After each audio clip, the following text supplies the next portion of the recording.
Good afternoon, everybody.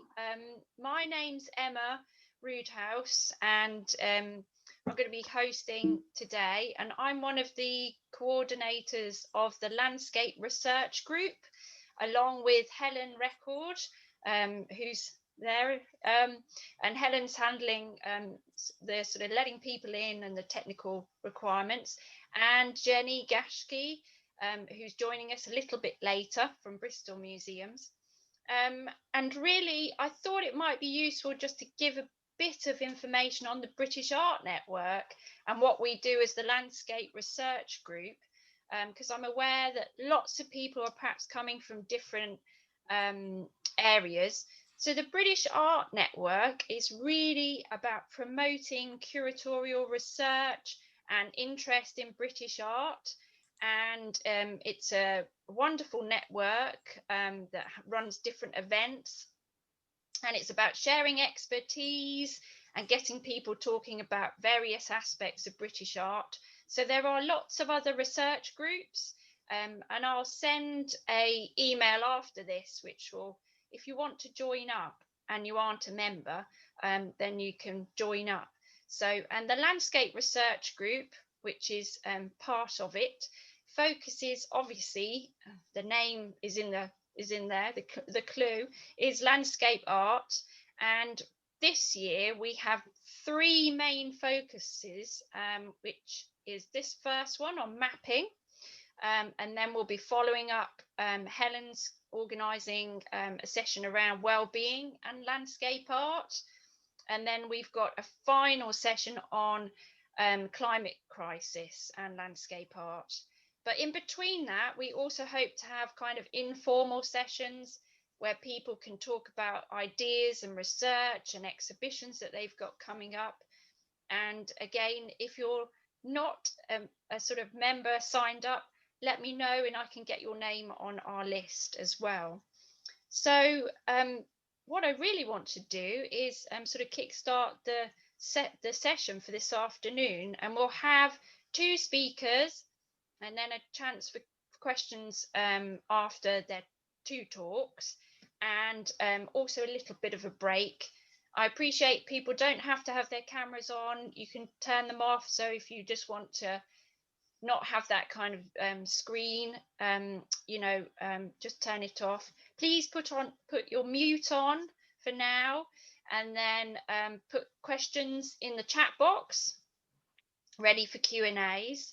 And then I was just going to say, any sort of technical problems, if you send Helen a quick message on the chat as well, she'll be able to help you out.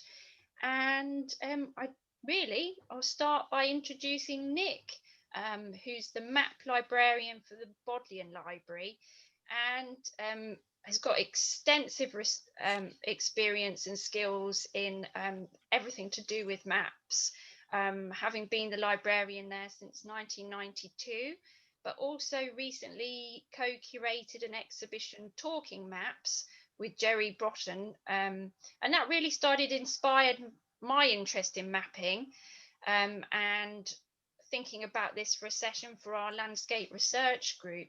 So I'll hand over to Nick, who's going to talk about maps as art, and it's quite a broad topic, but he will focus in on four particular maps. And if I'll hand over to Nick to share his screen, that would be great.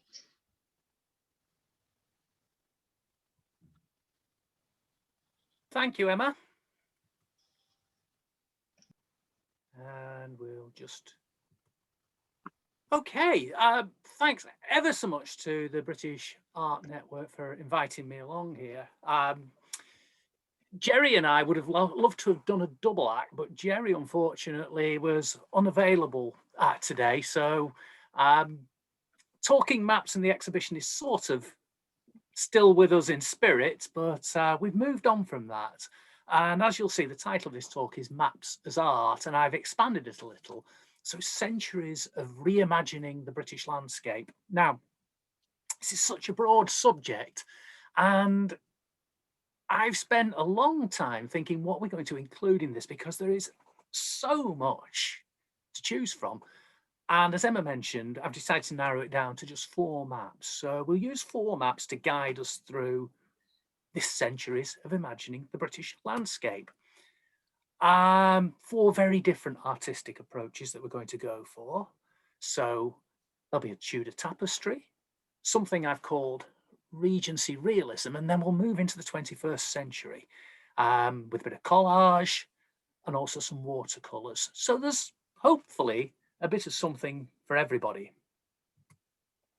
But first of all, I'd just like to start with a broad definition. What is landscape?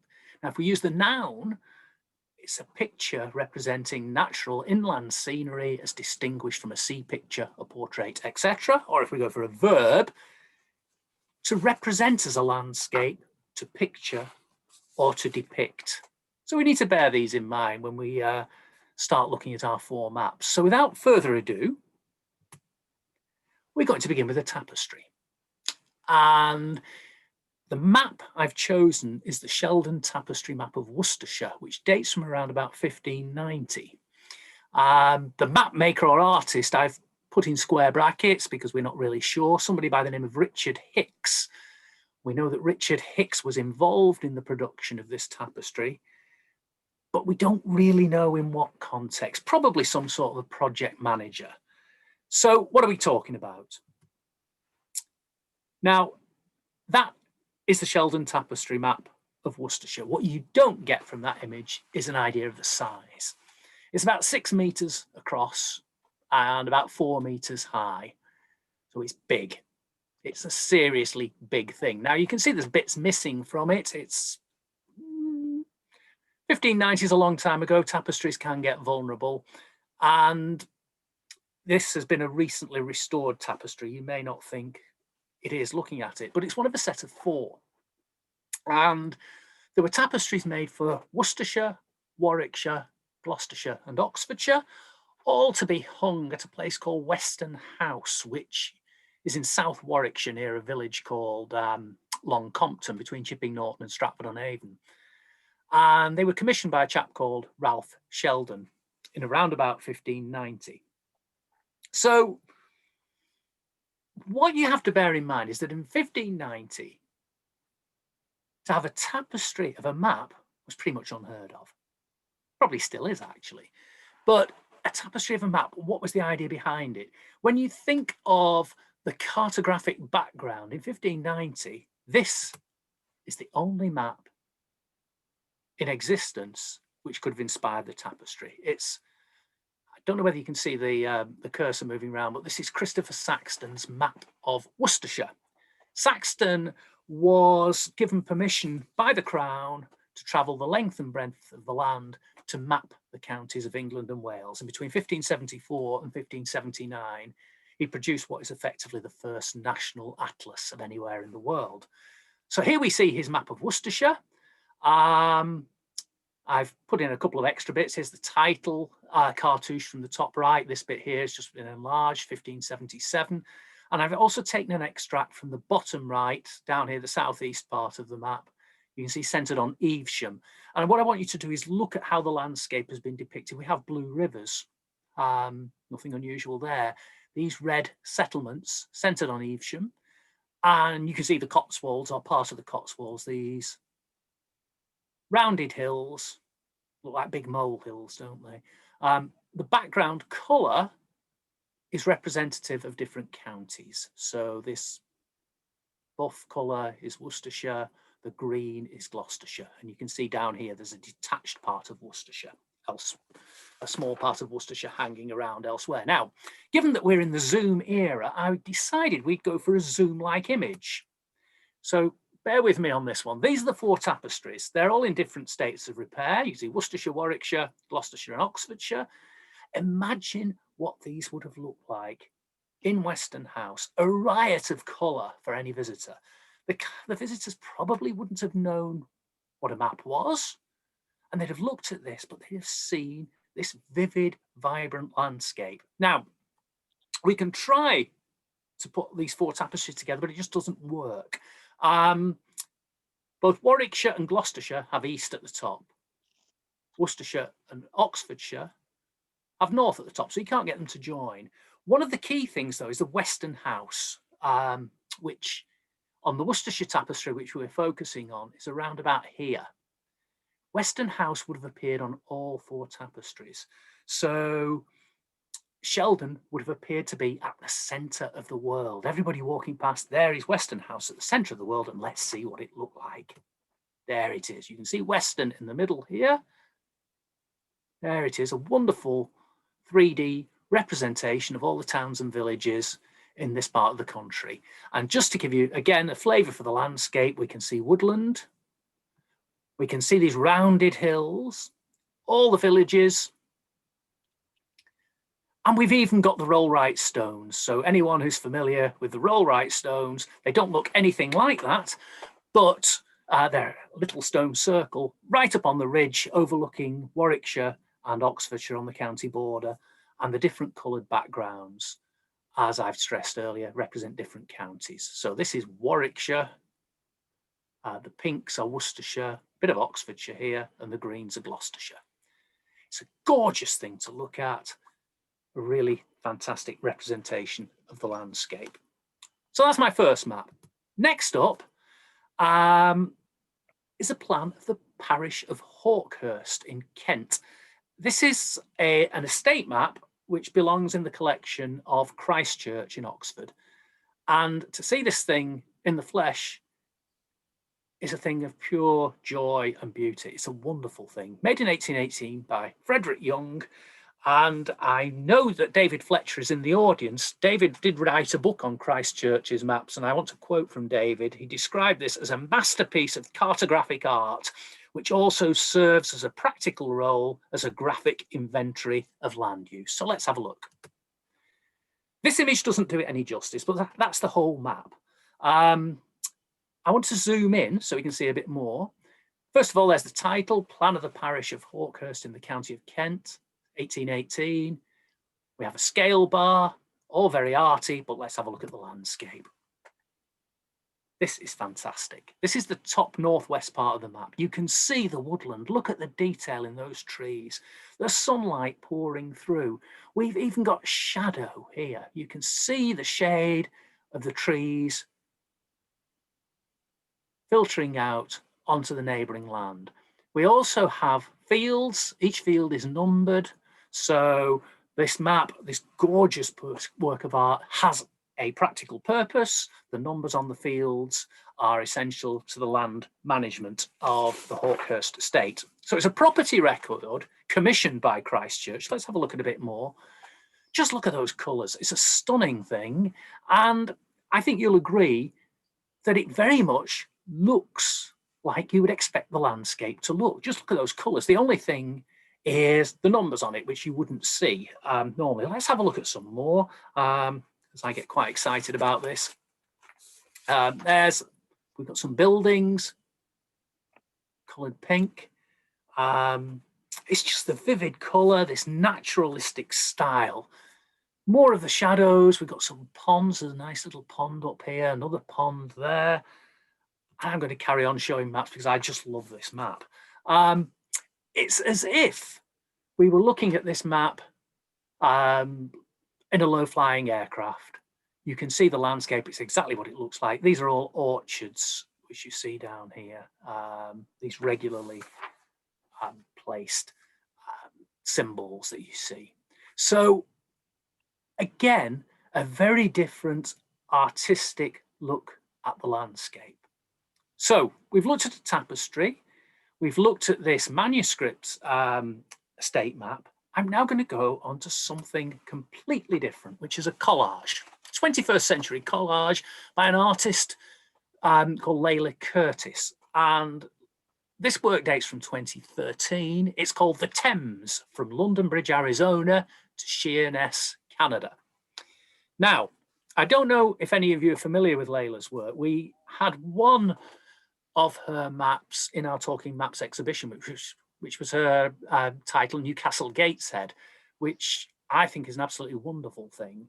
And Layla came to the exhibition and asked us whether or not the Bodleian should actually acquire the Thames, which is a much bigger work. And we managed to come to an agreement, and we have now acquired the Thames from Layla. So just to describe it, it's collaged maps on 10 boards. The map comes in 10 parts, each measuring 30 by 40 Layla's map. Let's give you a background. This isn't Layla Curtis, this is Ordnance Survey, a very small scale map of the Thames estuary. So look at that, get that in your mind, and then we'll move to Layla's take on it. Bit of a faded image, but I think you can make out. This is London here, and you follow the Thames out to sea, Essex and Kent down there. Or is it? And this is where the fun and games starts. What Layla's concept is that she's created this collage map based on the River Thames, but it's constructed from fragments of maps from around the world that relate to or reference place names in the Thames area. So the maps she's choosing are either topographic maps or nautical charts, and they're joined together to form an approximate shape of the Thames from London to the sea. But none of what you see on that map would you see on the ground in the Thames estuary. Let me explain. This is part one, from London Bridge, Arizona to Salt Island, British Virgin Islands. You can make out the Thames. You see, there's the Isle of Dogs, or is it? It's Dog Islands. It's a nautical chart. You can see Greenwich down here, but it's not Greenwich that we know, not the London Borough of Greenwich. Anyway, that looks like a United States topographic map. And you see the river flowing out there. To zoom in a little more, here's London, and she's focused it on London Bridge, but the London Bridge that was sold to Lake Havasu in Arizona. I don't know whether you remember that, in the 70s, I think it was, and it was rebuilt in the desert. And you can follow Layla's new Thames. Out here, we've got Cash Corner, round about Canary Wharf, Richlands, and then up here you can see there are various place names with Olympic in to reflect the Olympic Games, and the site in Stratford. So it's lots and lots of different maps. Layla has done all the research, joined them all together, and created a new landscape. We're moving further downstream now.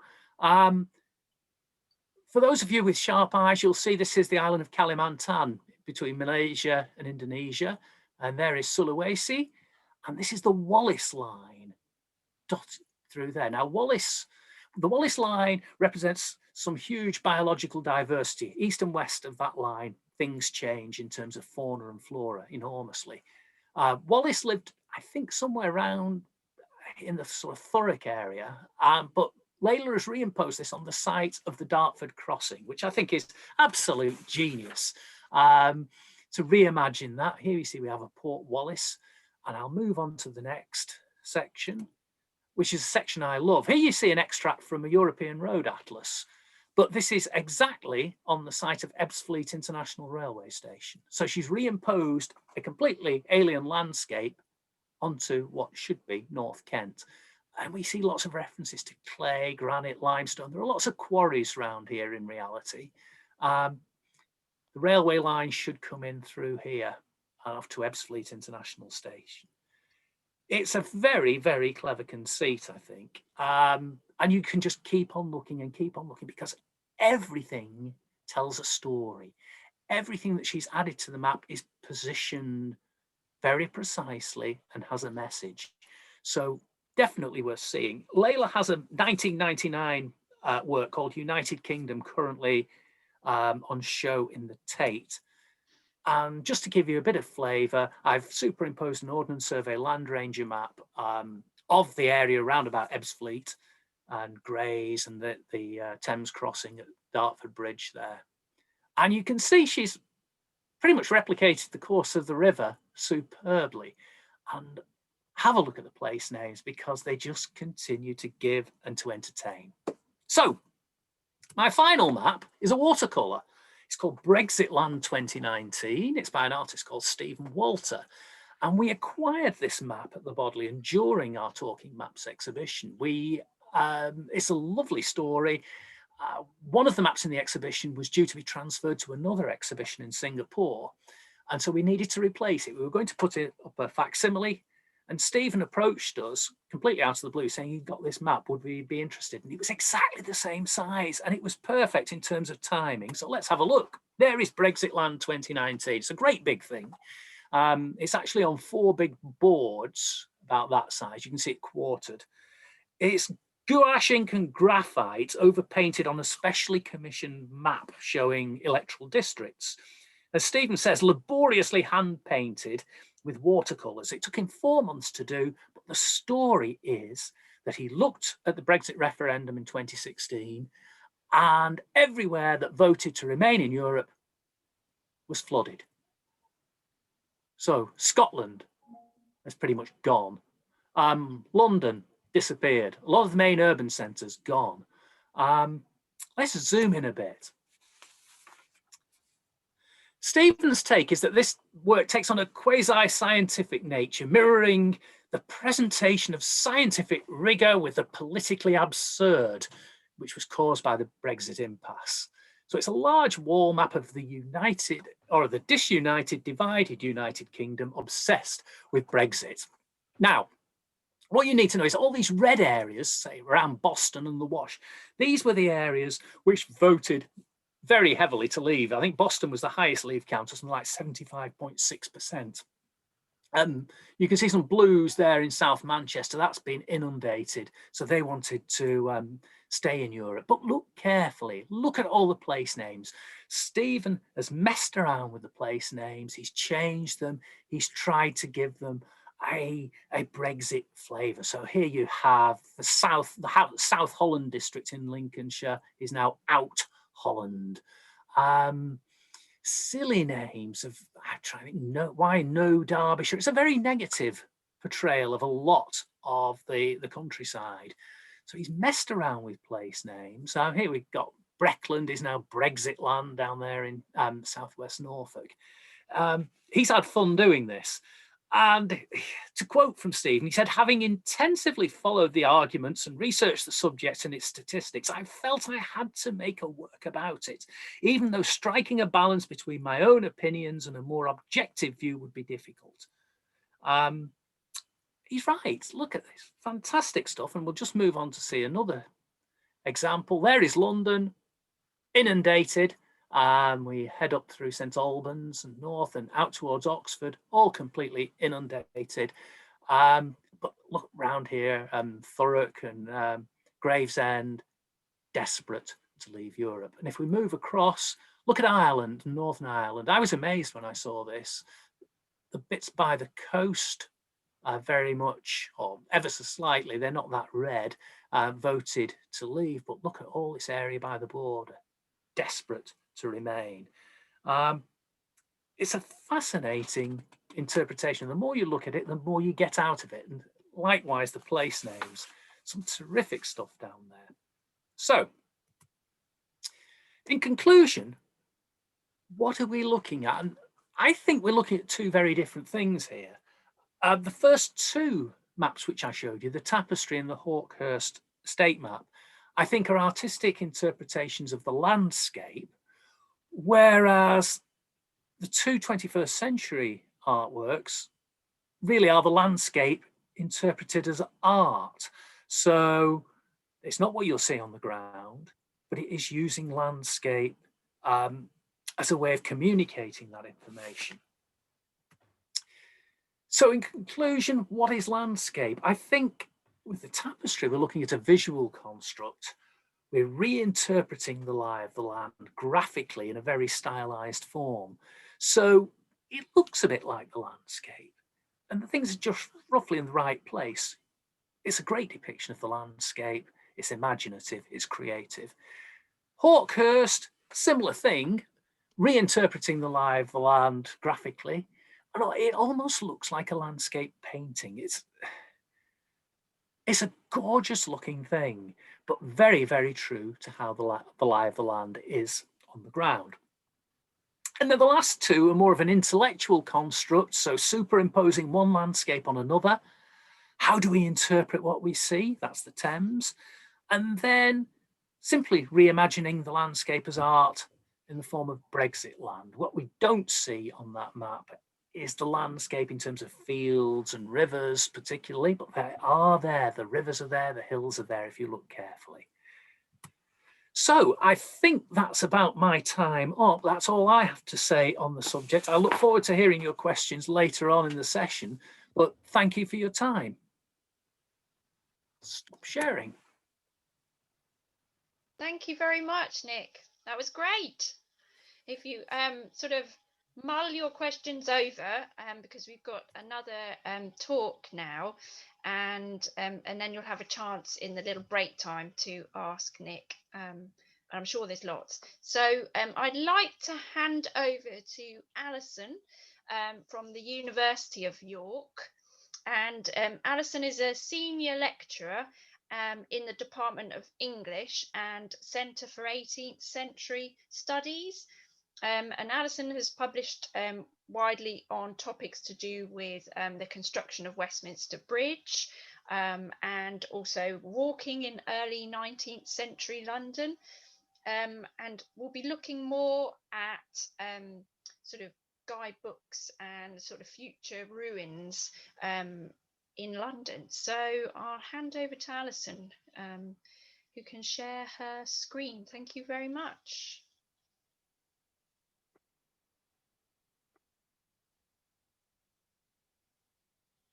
Right, so I was just finding a way to unmute myself once I had my, is my screen sharing now? Is that for everyone? Okay, great. Thank you very much. I know you've been busy lecturing already, so no, thank you so much for having me. And yeah, that coming out of one Zoom meeting doesn't make it any easier to navigate on the next one. But thanks very much to Emma and the British Art Network for inviting me to take part today. And as my title suggests, my talk is going to examine the relationship between tourism, urban improvement, and an idea of future ruin in 18th century London. And in particular, by thinking about how an increase in sort of publication of tourist aids leads to a kind of more critical conception of what London looks like, and with it, plans and proposals for sort of changing the appearance of the city. So in the 18th century, a number of tourist aids begin to be printed that distinguish themselves from surveys and histories by mapping out the city in particular ways and imagining a specific kind of readership. So around the late 17th, early 18th century, portable accounts of London that map out the city's sites via a descriptive tour and which offer practical information on entrance to key sites, as well as any fees to be paid or kind of customary tips, begin to be published for visitors to London. And these works kind of map London in a very particular way for, as I said, particular kinds of readers. So mainly visitors to London with a short amount of time who want a sense of the most important places to see and information on how to gain access to them. And while they address a broad range of strangers, a number of them particularly address foreign visitors, either in their title pages or, for example, via the use of a dual language format, which is what a new guide to London does. It has its material in parallel English and French pages. And so the examples here show how different kinds of works of this kind were cross-advertised and presented to purchasers as complementary works. The Bowles family of map, print, and booksellers were involved in the production of tourist aids over the course of the century. And here are some early examples that advertise related works. So on the left, we have John Bowles' map of the cities of London, Westminster, and Southwark, a pocket map for visitors, which down here on the bottom left-hand side advertises a series of views of London. It doesn't give the specific title, but seems to be the same series of views that are published here in the guidebook as well. And publishers dealing in tourist aids in the 18th century frequently cross-advertise in this manner. So guidebooks were frequently offered for sale with or without a map, and the map could be bound within the guidebook or else pasted on cloth and presented in a slipcase as a way of preventing excessive wear and tear and increasing its sort of portability. So taken together, works like guidebooks, pocket maps, and series of views of the city mapped out the key sites and helped visitors to orient themselves. So the descriptive tour not only highlights particular locations that a visitor might want to see, but can also help the visitor to find their way to sites of interest at a time when street names weren't posted at street corners, something that doesn't begin to happen until the 1760s and is part of the discussion of urban improvements, particularly with the kind of stranger in mind, to help them map and find their way without having to ask rude and kind of anti-foreign sort of Londoners for directions, as one improver puts it. But as you can see from this example of the three interconnected works published by the Bowles brothers in the 1720s, they work together to help the visitor to navigate his or her way around London. So the print offers an architectural view and could also be thought of as a kind of souvenir item, or for someone who can't make it to London, a kind of alternative visual tour of the key sites. The description in the guide, which pretty much maps onto, so the series of views maps onto the descriptive tour, so they appear in the same order in the book. Enables the reader to situate his or herself in relation to a building by way of that descriptive language. So in the bit on the right, you can see that we're given information such as the west front featuring the statue of Queen Anne. So if someone's then going to have to follow on to kind of continue east, that the kind of the placement of the statue and that kind of description helps you to work that out. And the pocket map also features an architecture elevation to mark the spot of St. Paul's. So we can see this as a different kind of visual aid to help the user to orient themselves in relation to a landmark. So you kind of look for that building on the map, and then you can find your way around from there. Now, in mapping out the city for a stranger, writers of guidebooks both celebrated aspects of London and anticipated criticism of particular locations. And in so doing, these writers imagined how London might appear to foreigners whose own capital cities might have more of architectural magnificence and grandeur. So to give one example, that you can find this in guidebooks throughout the 18th century, A New Guide to London tells its readers in its account of St. James's Palace that they must not be surprised if it does not answer the magnificence of a royal palace, and particularly the palace of a king of Great Britain. So this idea of kind of managing expectations a bit. So from the early 18th century, London's lack of grandeur seemed at odds with its reputation and status for global commerce. And many writers lamenting the appearance of London saw the rebuilding of the city after the Great Fire as a missed opportunity to remap the city's contours and to adorn it with magnificent architecture. And just as tourist aides, in imagining the outsider's perspective, preempted criticisms by voicing their own sense of where London's reputation might be at odds with the appearance of the city, works debating the appearance of London in this period frequently pointed to the figure of the foreign tourist as a reason for investing in the appearance of London. So Nicholas Hawksmoor, in his remarks on the Royal Hospital at Greenwich, noted that magnificent structures not only employed vast numbers of the poor in building, long remained historical to posterity, but also drew crowds of strangers to see them, to the no small advantage to the country where cultivated. We may instance Rome, for example, and many other cities, for though there are many devices to draw in foreigners, yet their admirable and stupendous buildings have no small share in captivating the attention of strangers, to the great advantage of the inhabitants, and greatly owing to the encouragement of arts and architecture, for there's so many eminent fabrics. James Ralph, in his critical review of the public buildings, statues, and ornaments, published in the following decade, also points to Italy as an example for understanding how grand architectural works can attract foreign visitors and quite explicitly here, their money. So Ralph says that one of the chief reasons why Italy is so generally visited by all foreigners of genius and distinction is owing to the magnificence of their structures and their number and variety. They are a continual bait to invite their neighbors to lay out their money amongst them, and one might reasonably assert that the sums which have been expended for the bare sight of those elegant piles have more than paid the original charge of their building. One of the things that I've become interested in recently is the period of the 1760s as a kind of moment of renewed urgency about questions relating to the appearance of London and the kinds of urban improvements that should take place, and what they might tell the future about this kind of moment. So this is a moment when Britain's massive territorial gains in the 7 Years' War made it the center of a global empire, and many wish that the city did more to look the part.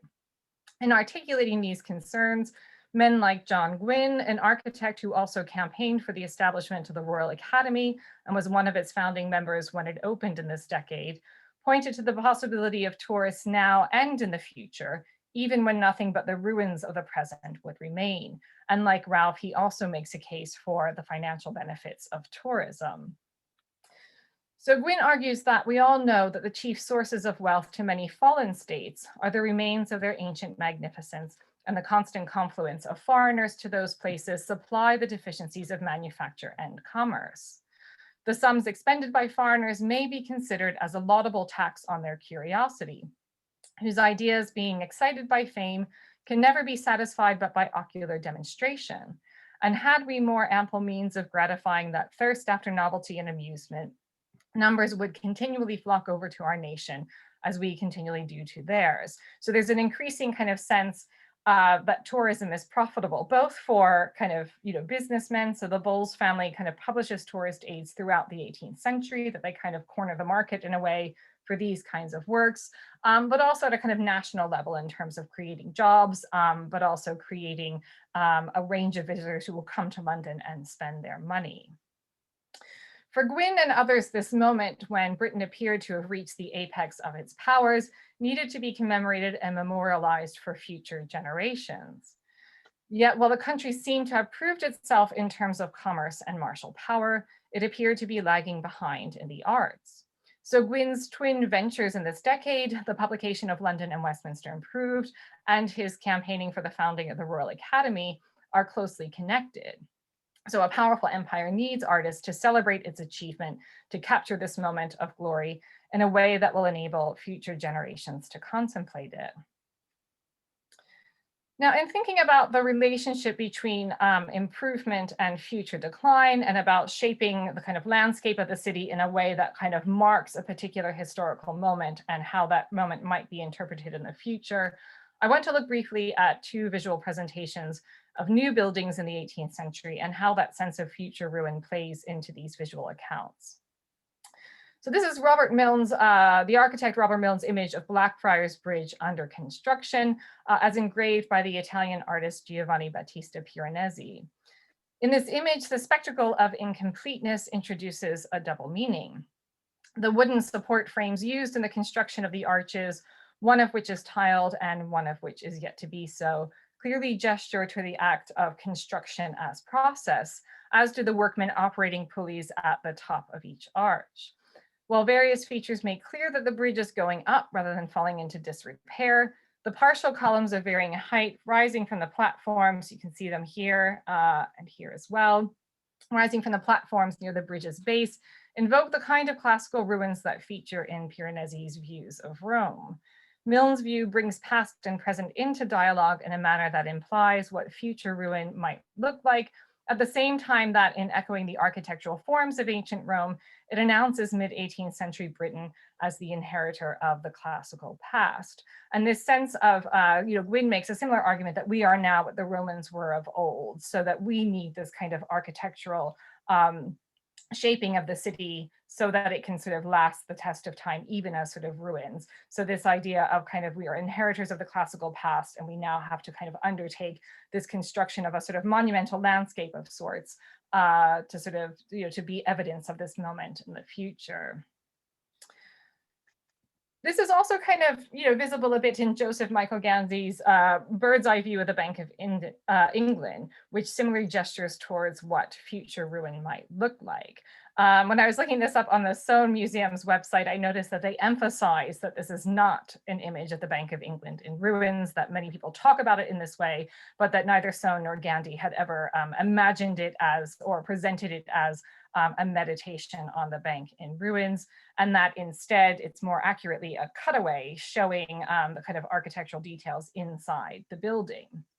But I think even if a meditation on the bank in a state of future ruin is not the image's primary aim, it certainly gestures towards that prospect. And I think the fact that the cutaway doesn't use clean lines, but instead evokes a kind of crumbling structure, as well as the surrounding trees, which strip the bank of its immediate context, do some of the work of looking ahead to a future moment, and one in which nature is beginning to reclaim the city. There's also in the 1760s, a sort of fictional series of letters from an American to a friend back home in America about visiting London and finding it in this kind of state of decline. It's imagined as being written sort of 100 years onwards, but that sense of kind of nature taking over the city, of kind of not being able to get to St. Paul's because cracked paving and sort of, you know, grass and trees sort of shooting up all around is part of the problem. So I think that kind of that introduction of nature is part of that ruin process.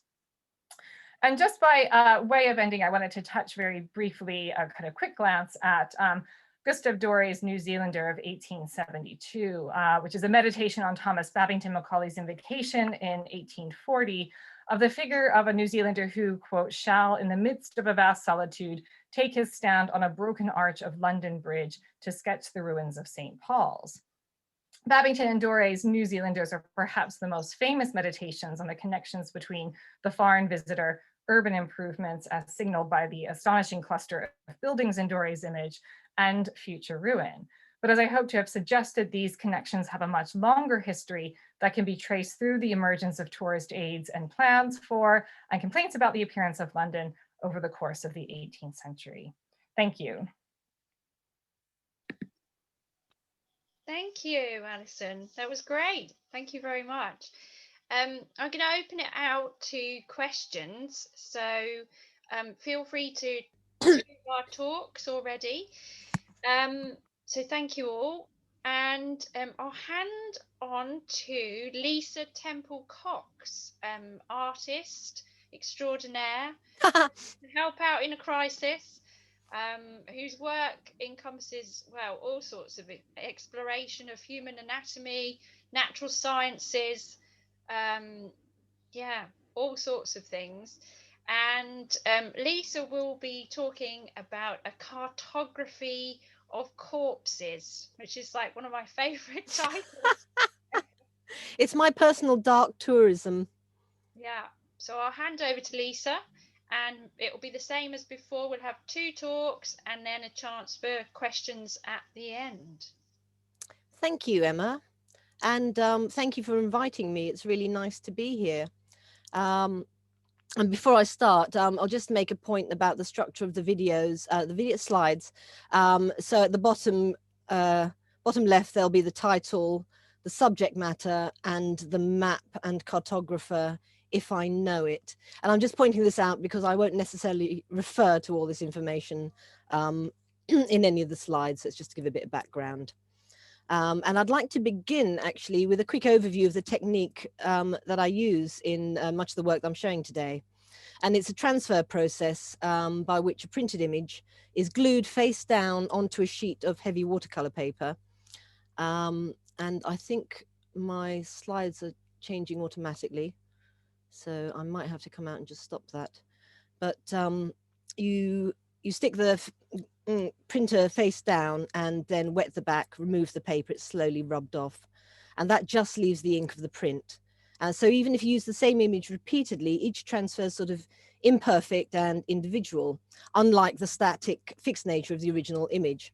And the physical process of pushing and peeling this paper off the back is kind of like an excavation, which brings the underlying image into view. And like the effect of time on memory, these images then become sort of changed, fragmented, as you can see here, or malleable.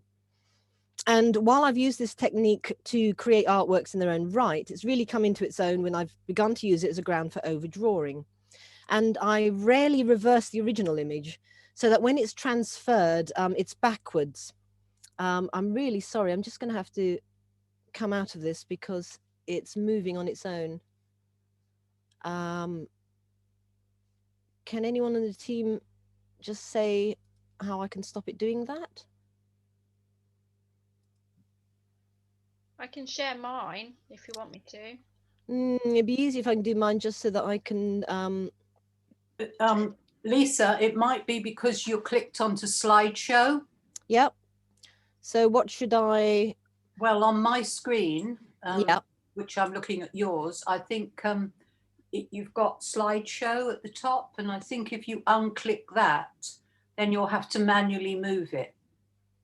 I don't seem to have slideshow on mine. Okay. Well, I've lost what I was seeing of your screen then. Can you Can I not see? recommend, Lisa, that if you go to set up slideshow, if you go back to the, Mhm. to the larger view and go to set up slideshow, click on that, you'll see there should be manually, advanced slides manually. Oh, yeah. Gotcha. Good. Yep. Okay. Okay, we're good. Thank you very much. I'm sorry, it was working perfectly during all my rehearsals. So, and I'm really sorry about that. So as I was saying, I don't reverse the maps in advance. So when they're transferred, they come out backwards, kind of like Leonardo's writings in his notebooks, or the world that Alice enters through the looking glass. And that's quite important to me when working with maps, because they have an inherent language that is both visual and textual. So a map that's reversed is still recognizable as a map, and often as a particular map, but it changes your perception of it. You don't read it in the same way. And also as backgrounds, the process gives a worn and weathered appearance that really sort of suits the nature of the subjects that I eventually came to draw over them. So I'm going to go back in time a little to when I first became interested in this idea. Oh, I've skipped one. Oh, this is a disaster. I'm really sorry.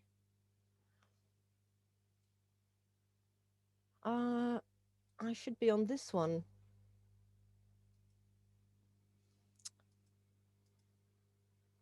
It's skipping a map. I'm really sorry about this. But I will forge ahead. I first became interested in the idea of mapping specimens during a process of research that took me to collections in a lot of different cities. And I came to realize that my visual research connected the subjects and objects in their locations in a particularly personal and entirely subjective way. So for example, when I first visited London down here, I drew Isaac Newton's death mask and Babbage's brain. And then later I was in Philadelphia, where I saw the death mask of John Hunter, the founder of the Hunterian Museum, and also that of James Joyce. Now, I learned there that Joyce studied medicine in Paris, where I'd been the year before, and I'd been looking at the brains of Paul Broca's aphasic patients, which you can see here. And his research led to what's now known as Broca's area, which is a localized region in the brain that affects the ability to use language. So thinking about language, it occurred to me it was Joyce's phenomenal use of language that led him to abandon his medical studies and basically finish writing Ulysses in Paris. And in that book, each chapter is associated with a specific color, an art or a science, and a bodily organ. So this is me starting to think about ways of visualizing these ideas and the allure of the connections.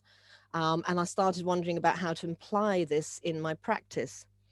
So these are some experiments where I have digitally interpolated my drawings onto maps of the cities that the specimens I've drawn reside in. And the map is from around the time that the museum there was founded. And these really are just very early experiments to see how streets and bones might work together, how they look. So I'm now just going to run through some of the work I've been doing since. Obviously, there's always been a great collaboration between anatomists and artists, which has been very well documented elsewhere. But one of the great works that's always inspired me is Andreas Vesalius's anatomical atlas, De Humani Corporis Fabrica, on the fabric of the human body. And the Fabrica was first published in 1543, and it was widely believed to have been illustrated by Titian's pupil, Jan van Kalker.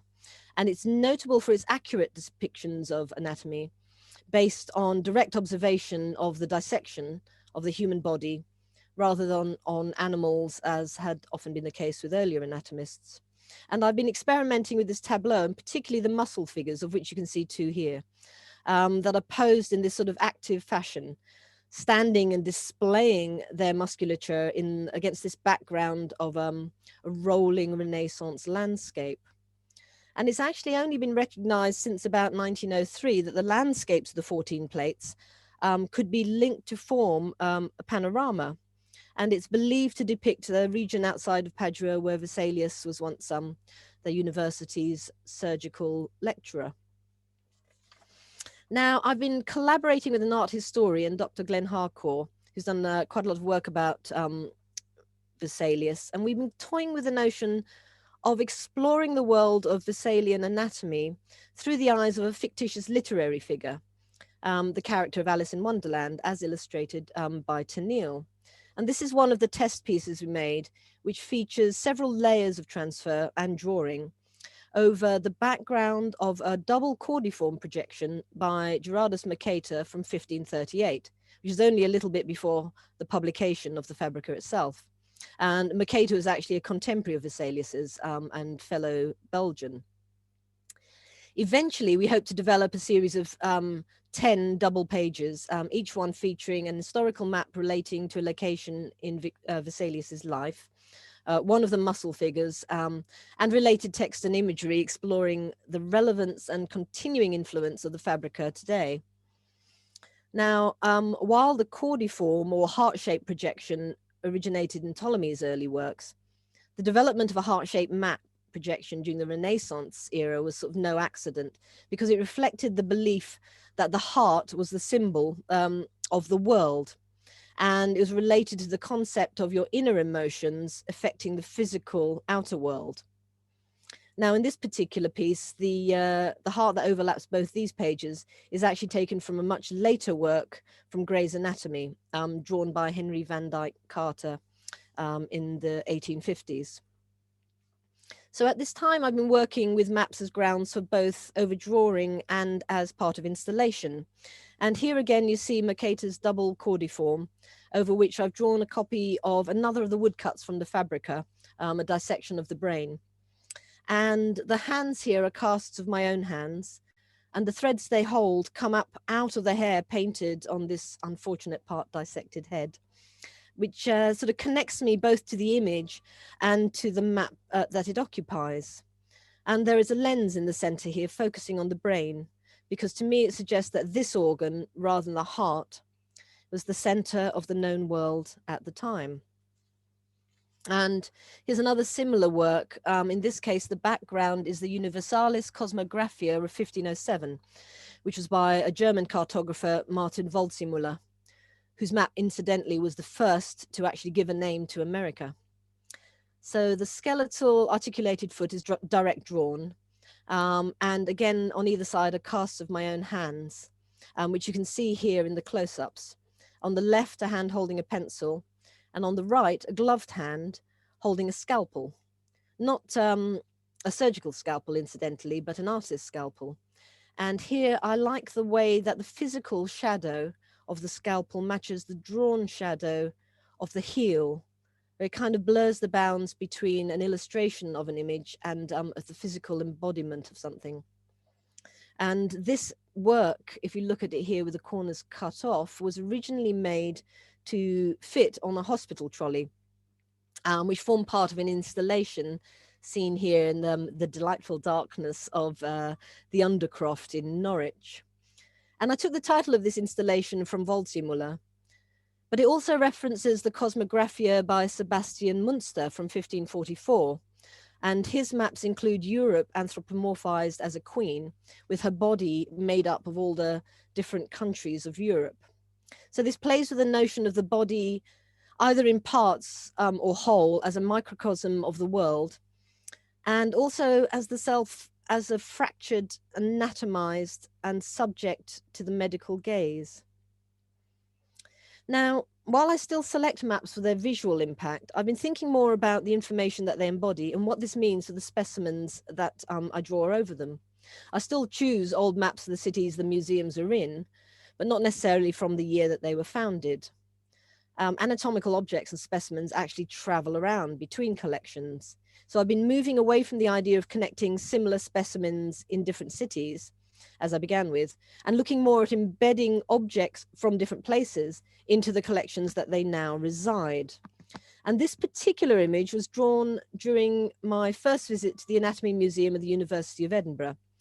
And the skeleton's label says simply Irish male, followed by an accession number. and the other skulls in this cabinet are similarly labelled. This, however, is the remains of one William Burke, grave robber, murderer, who, along with his companion William Hare, supplied this very medical school with their useful and profitable cadavers for their increasing numbers of students. And the names actually have come to symbolize a practice that inspired others. For example, the less well-known but equally murderous London Burkers, or the Bethnal Green Gang. And these crimes eventually resulted in a change of law and the introduction of the Anatomy Act of 1832, which was an attempt to legitimize provision of bodies to the many medical schools across the nation. Now, while Hare turned Queen's evidence and disappeared, Burke was sentenced to be anatomized and now remains forever in the medical school to which he once sold his victims. But one thing that frustrates me about this particular drawing, which has been acquired by the University Museum, I can't find the exact map that I used here. And I've got quite a number of maps of Edinburgh. But it seems to me that his head rests on the castle mound and his spine sort of follows the course of the Royal Mile.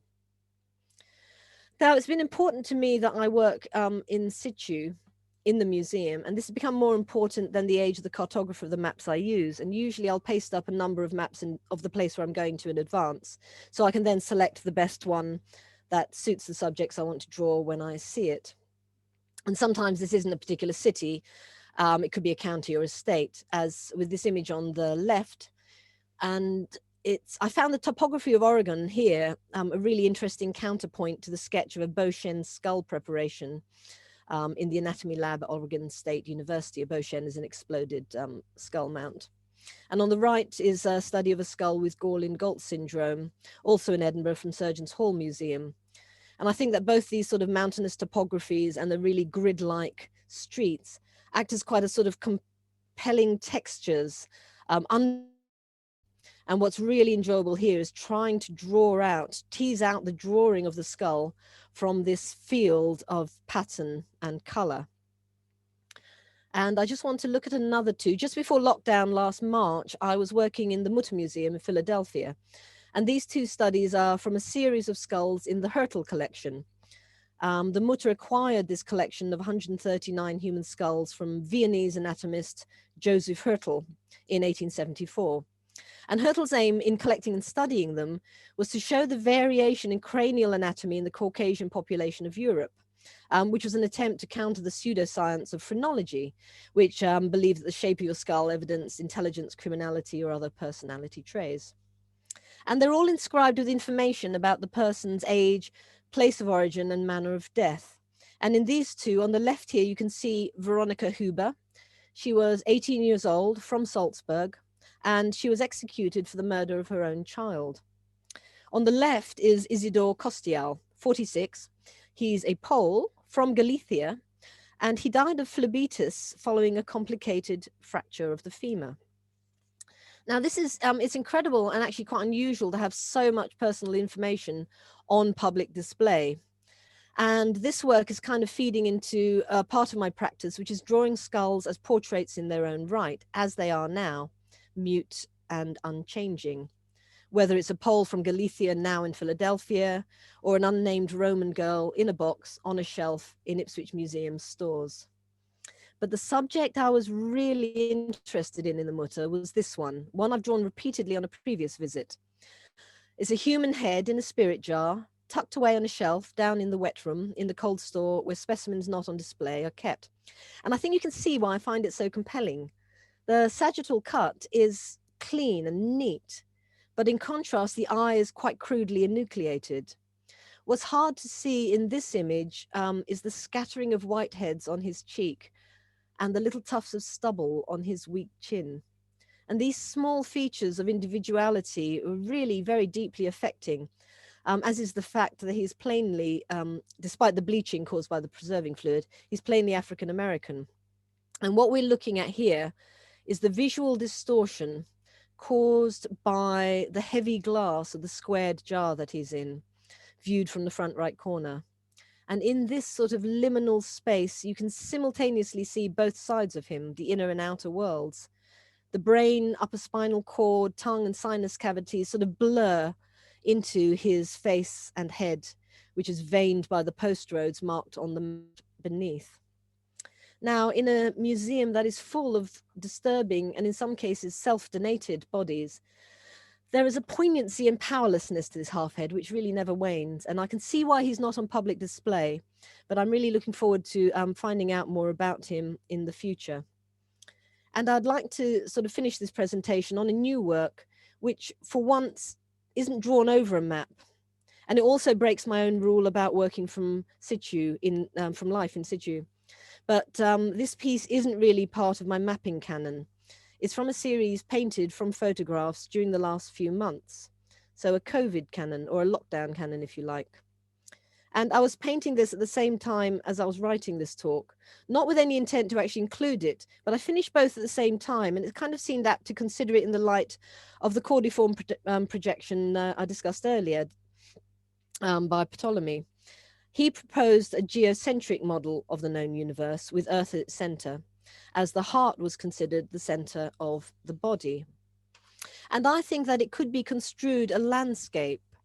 The morphogenesis that shapes these tissues also informs the mycelium of fungi, the forms of trees, the paths of rivers, or the organic pattern of footpaths and roads that eventually come to describe a city. Now, the chordae tendineae of the heart, literally the heartstrings, connect, cross, support, and bind like a net or network. And this nexus of veins, valves, neurons, and tendons might constitute a compact organic map, and one that we carry and consult at all times, wherever in the world we happen to be. So thank you very much, and apologies for the screen sharing issues. Thank you, Lisa. That was amazing. Thank you very much. Again, store up your questions because I'm sure you'll have lots.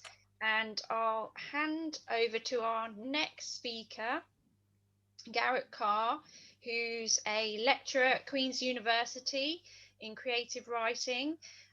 He's a writer himself and published The Rule of the Land, Walking Ireland's Border, which was Radio 4's Book of the Week, I think. And he's also published a number of books for young adults. But importantly, he is a map maker. And Garrett's going to talk about new maps of Ulster and a project he's been working on. So I'll hand over to Garrett. Hello. Thank you very much for having me. I'm sharing this now. If I run the slideshow, does that work? Yeah. That's a nods. Thank you very much. Thanks, Emma, for inviting me. And I've managed to hear everybody's papers on this fascinating work. I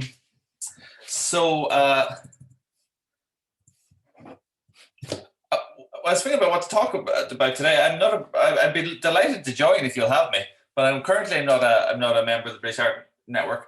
But I looked on your website and I discovered what kind of what sort of folks you have, and it's a real mixed bag there. So I've got a bit of a mixed bag talk, so something for everybody, I hope, in 15 minutes, which I better get my time up here. I'll talk about my own practice a little bit first, and then some work that I've done with the Ulster Museum here in Belfast, where I live. So yes, I started mapping Ireland's border quite a few years ago, and it struck me that if I was going to be sort of entitled to map it, then I needed to witness it and see it all firsthand. So that set me off on a kind of a walk along the border. I started east and went west, and looking for things that weren't on any other maps. This was the idea. One of the first things that struck me from pretty much the first day were little crossing points that people had made to go across the border from north to south. A lot of them were like this, small bridges, footbridges, because a lot of the border is water. So I started photographing them. Probably the first time I photographed them. I wasn't even really sure what I was after, but I could tell they were sort of interesting, so I started collecting them. I was photographing all sorts of other things though as well. But gradually, as I moved west, I started realizing that these connections, as I call them, were interesting in themselves. That probably could be a good subject for a map. So then I started hunting them really closely, and it also meant my walk got a lot more difficult, because if you're looking for these connections, you have to stick very close to the border, because many of them are very small. So suddenly it became something like a performance art sort of project, where I really had to be quite close to the line all the time. I wasn't always directly on the line, but I could always see it. I was usually just a field away, maybe. And gradually I started building up these connections that way. And if I quickly flip back to that map, you can see the map connections of the overall finished piece. I've exhibited it sometimes like that version there without the borderline in it at all. I take away the borderline, and I just replace it with the connections that I found. Although more recently I've put the borderline back into it because it makes the map more readable. I'm sure you can you can recognize the vague outline of Northern Ireland there. So that was one of them.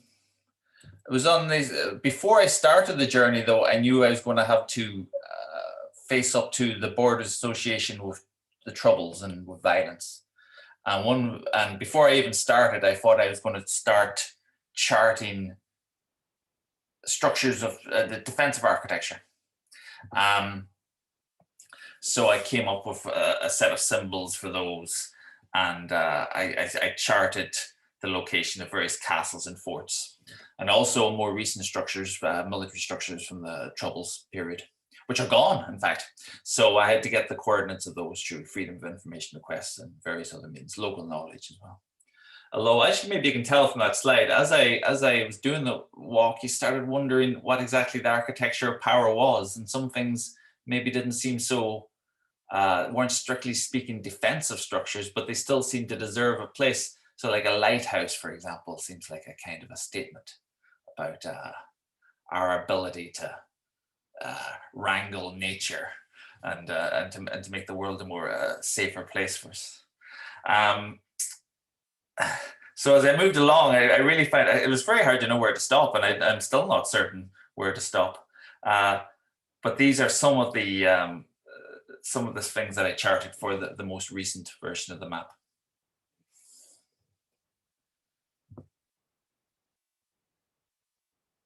Put together, they start to look like that.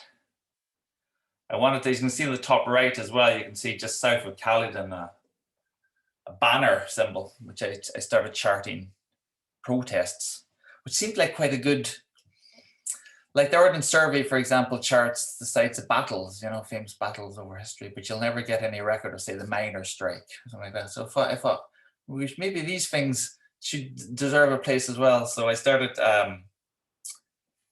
charting the location of certain protests as well. Although, of course, they've left no particular physical mark.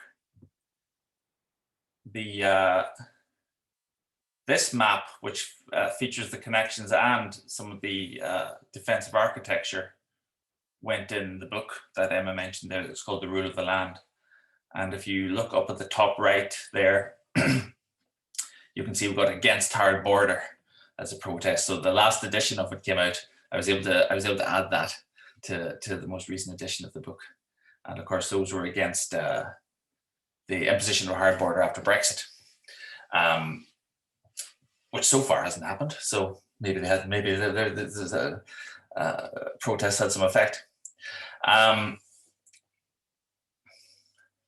So this was, as I was making these maps, and these maps were sort of put together over several years, this naturally made me very interested in the kind of work that other independent cartographers were doing.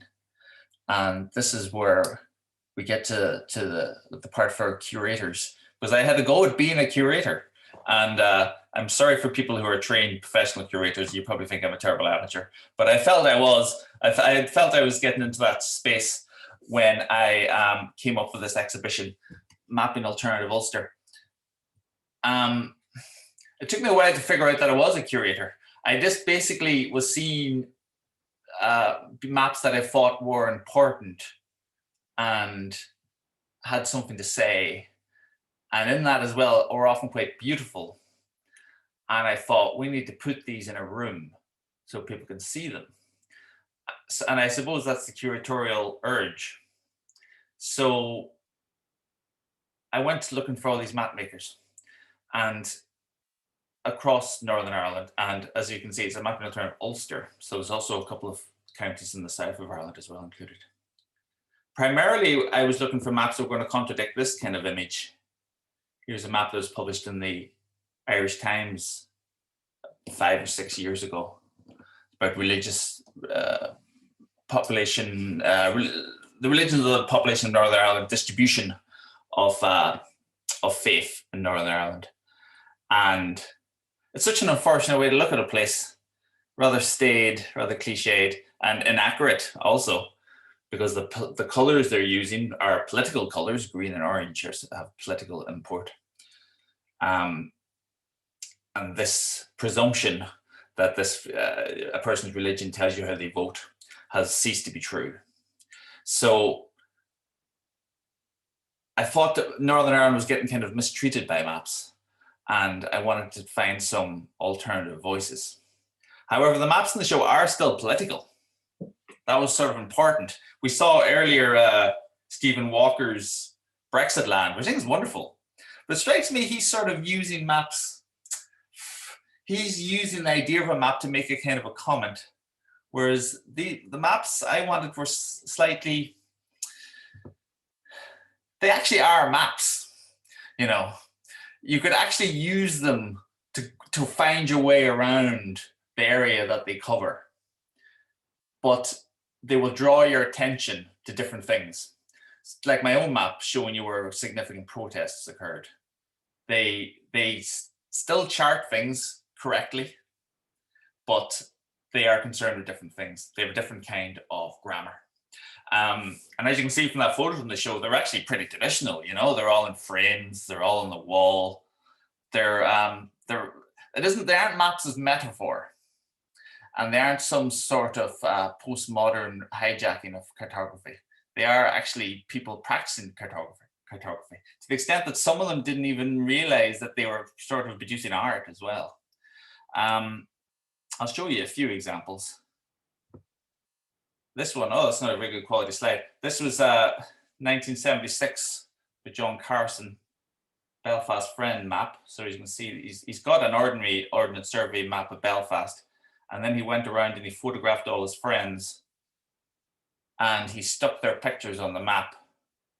And then he drew lines connecting where people who know each other, all the friendships. And they all lead to him because they're all his friends, but then some of them are friends of each other also. So there's interconnecting lines also.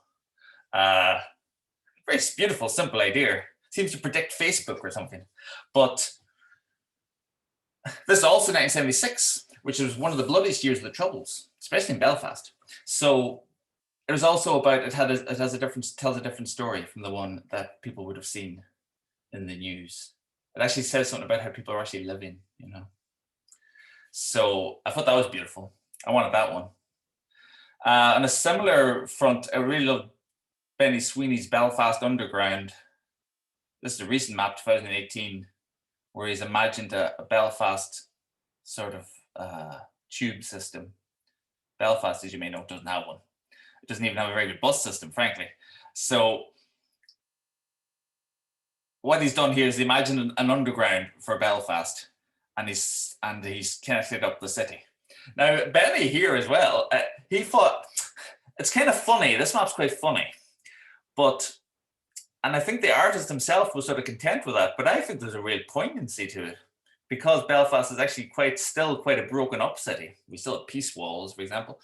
And there's only maybe, off the top of my head, maybe 4 bridges across the Lagan through the center of Belfast. So you have a city that hasn't quite got knitted up the way many modern cities are. Still not yet. So in this map, you see what's possible, what could be, you know, and I think there's something really wonderful about that. Here's another one put together by a team of architects called Forum for Alternative Belfast. They were mapping brownfield sites in Belfast, and here you see maps used as a kind of lobbying tool, helping people to understand where there are improvements to be made in the city. I would say when I was looking for artists for this show, I'd say there were broadly two sorts. You had ones like Forum for Alternative Belfast, who were mostly quite urban. They had an awareness, like maybe they'd be connected with universities, so they had quite a good critical awareness of what they were doing and where it fitted, maybe even a global context. They'd be influenced by other types of practitioners from around the world. So you had that sort. And then you had the sort which were often older. They were more concerned with conservation. They were rural, and they were just like drawing maps at their kitchen table.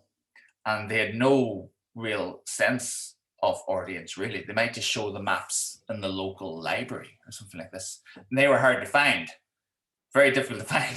A lot of them don't even have email, but you gotta go physically look for them. And I have to admit, they were my favorites. I like those ones, although they had presented their own challenges. So Johnny McKegney, for example, producing these sort of folk maps of his neighborhood in Fermanagh, around his home village of Tempo. Years and years and years producing these maps. There are hundreds of them. Getting to know his neighborhood with such intense detail. It's quite extraordinary. I loved his work. Unfortunately, I didn't get to meet him because he died not long before I became aware of his work. But I went down there and I met his widow, and she let me into his studio. And she told me that his parents had died quite young, Johnny McKegney, and she thinks he felt he'd missed out on knowing stuff about his family history because of that. And so she felt, in some sense, this whole project was kind of compensate for that. This obsessive seeking of information and recording of information about his locality.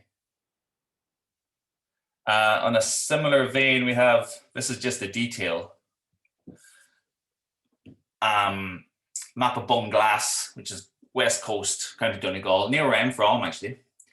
And here the cartographer Dan McGinley had loads of meetings, big community hall meetings with just all the old people from the neighborhood. And he got them in together and they wrote down all the place names of just everything, every place name they had for their neighborhood. So every townland, of course, but more than that, every bend in the road, every pile of rocks, everything that had a name, which in Ireland was actually most things. And it's such a huge project. Most of these names, of course, wouldn't have been written down before. People only would have spoken of them. They wouldn't have had to have written them down. But what was concerning Dan McGinley was the fact that these names are disappearing because the generation that used them was dying off. And indeed, everyone who helped make this map is now dead. This is from the mid-1990s. And so we still have these names thanks to this map. He's caught them just before they disappeared. And of course, it's interesting to reflect on it, really. The reason why they had names is because this is a very closely worked landscape. People are out across it every day. Say sheep farmers, for example, fishermen down on the cliffs. Whereas now the landscape hasn't worked really anymore. So not that closely, at least. So these names are falling away because they don't need names anymore. You don't need to know the name of those rocks anymore because you're never going to tell somebody to meet you there. So it isn't just a record of places then, it's a record of a kind of a way of seeing the landscape. It's a record of how we used to live. So that was Mapping Alternative Ulster. I just showed you, I think I showed you maybe 5 maps there. There was about 20 in the show.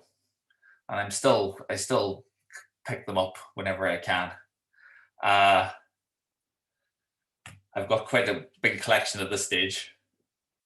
But I haven't run it in a couple of years. I ran it in 3 locations, in the Ulster Museum and then in 2 art centres in Northern Ireland.